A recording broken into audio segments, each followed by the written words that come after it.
Welcome to Reading with Miss Nickerson. We're going to read another story in the Walt Disney's classic storybook called Mary Poppins. It was morning on Cherry Tree Lane. Admiral Boom had shot off his morning cannon to give the day a proper start. Miss Lark, in the biggest house on the lane, had sent her dog Andrew out for his morning stroll. But in the nursery at number 17 Cherry Tree Lane, Jane and Michael Banks were still in bed. Up, up, said Mary Poppins, their nanny, pulling back the blankets with a firm hand. We'll have no lounging about on a supercalifragilistic day. Supercala what? Mary Poppins?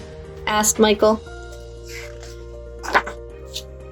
Supercalifragilistic, of course. If you can't think of a word that says just what you want to say, try supercalifragilistic, and it just describes today. That got Jane and Michael up and dressed and breakfasted in record time.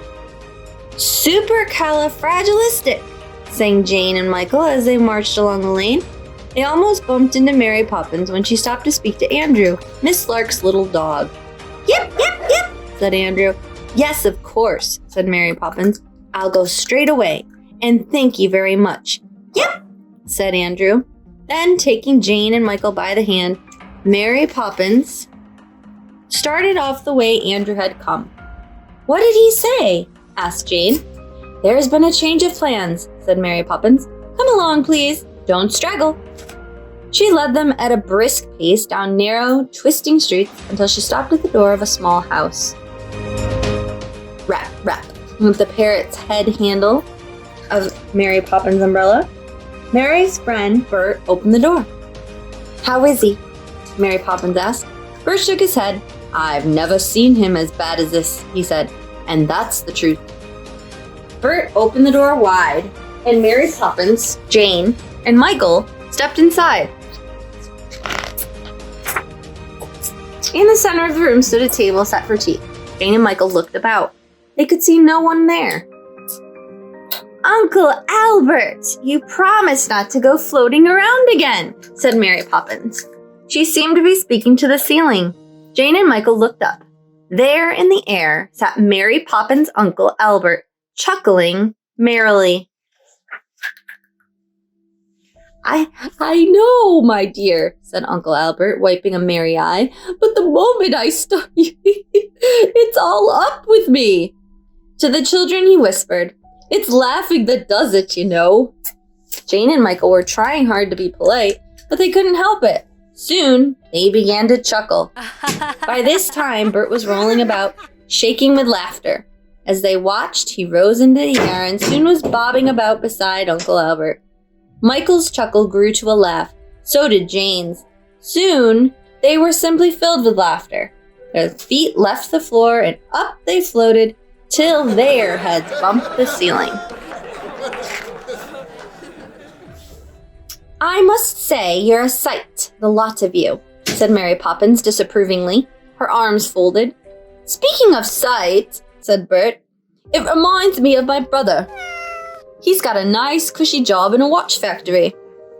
In a watch factory, said Uncle Albert. What does he do? He stands about all day and makes faces. At that, all four of them roared so with laughter that they turned somersaults in the air. I found a horseshoe today, said Bert, holding his sides. You know what that means? I certainly do, said Uncle Albert. It means that some poor horse is walking around in his stocking feet. Now then, Jane, Michael, it is time to go, said Mary Poppins firmly from below. Oh, please stay, begged Uncle Albert. He waved at the table on the floor. I have a splendid tea waiting for us. If you could, manage to get the table to... With a rattle and a bump, the table began to jerk. Then up it rose through the air, cups, cakes, teapot, and all. Oh, splendid, thank you, my dear, said Uncle Albert. Next thing I suppose you'll be wanting me to pour, said Mary Poppins with a sigh. And up she floated, neat as you please, without so much as a smile. The others laughed and bobbed about as Mary poured the tea. I'm having such a good time, said Uncle Albert. I wish you could all stay up here with me always. We'll jolly well have to, Michael grinned. There's no way to get down. Well, to be honest, said Uncle Albert, there is a way. Just think of something sad and down you go. But who could think of anything sad? Time to go home, Mary Poppins' voice, crisp and firm, cut sharply through the laughter. And suddenly, at that sad thought, down came Jane and Michael, Uncle Albert and Bert, bump, bump, bump, bump, on the floor. Goodbye, said Michael. We'll be back soon. And thank you, said Jane, as they stepped outside. We've had a lovely time. Uncle Albert was sobbing as he waved goodbye. It makes me so sad to see them leave. Back home, Jane and Michael tried to tell their father about their adventure, but Mary Poppins just said, "Children will be children," and whisked them away to the nursery. Michael and Jane looked at each other knowingly. Anyway, said Jane, kicking off a slipper, it was a supercalifragilistic day.